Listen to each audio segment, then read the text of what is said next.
بسم الله الرحمن الرحيم. تبارك الذي بيده الملك وهو على كل شيء قدير. الذي خلق الموت والحياة ليبلوكم أيكم أحسن عملا وهو العزيز الغفور. الذي خلق 7 سماوات طباقا ما ترى في خلق الرحمن من تفاوت فارجع البصر هل ترى من فطور ثم ارجع البصر كرتين ينقلب إليك البصر خاسعا وهو حسير. ولقد زينا السماء الدنيا بمصابيح وجعلناها رجوما للشياطين وأعتدنا لهم عذاب السعير.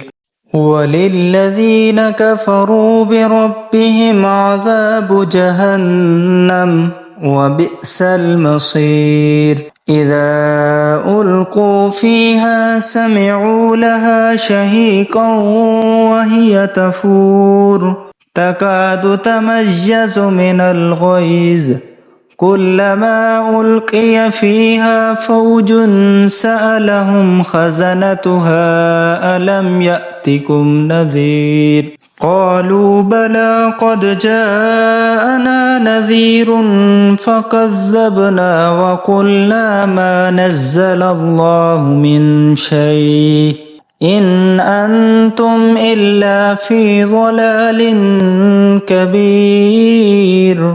وقالوا لو كنا نسمع أو نعقل ما كنا في أصحاب السعير فاعترفوا بذنبهم فسحقا لأصحاب السعير.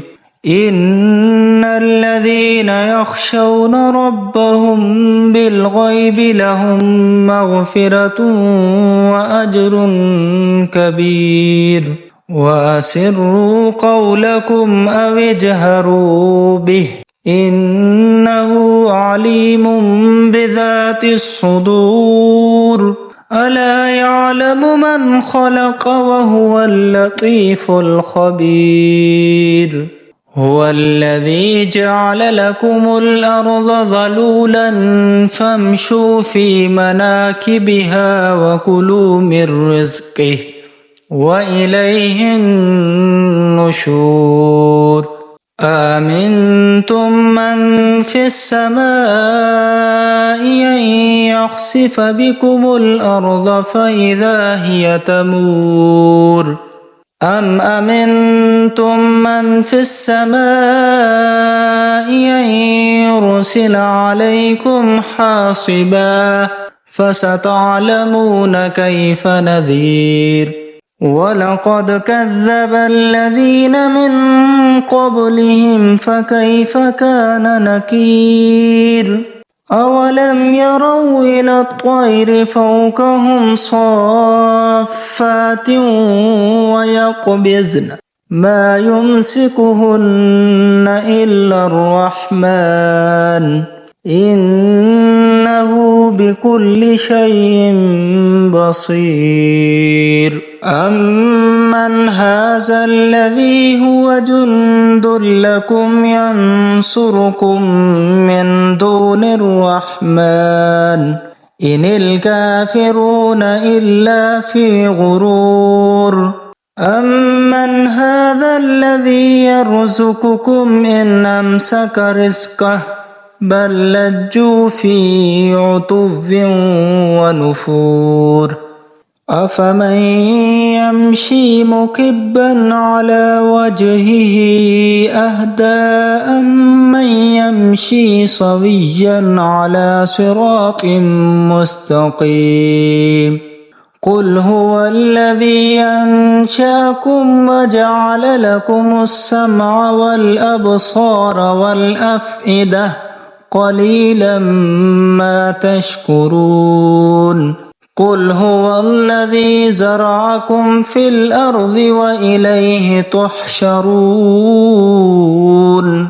ويقولون متى هذا الوعد إن كنتم صادقين قل إنما العلم عند الله وإنما أنا نذير مبين فلما رأوه زلفة سيئت وجوه الذين كفروا وقيل هذا الذي كنتم به تدعون قل أرأيتم إن أهلكني الله ومن معي أو رحمنا فمن يجير الكافرين من عذاب أليم قل هو الرحمن آمنا به وعليه توكلنا فستعلمون من هو في ضلال مبين قل أرأيتم إن أصبح ماؤكم غورا فمن يأتيكم بماء معين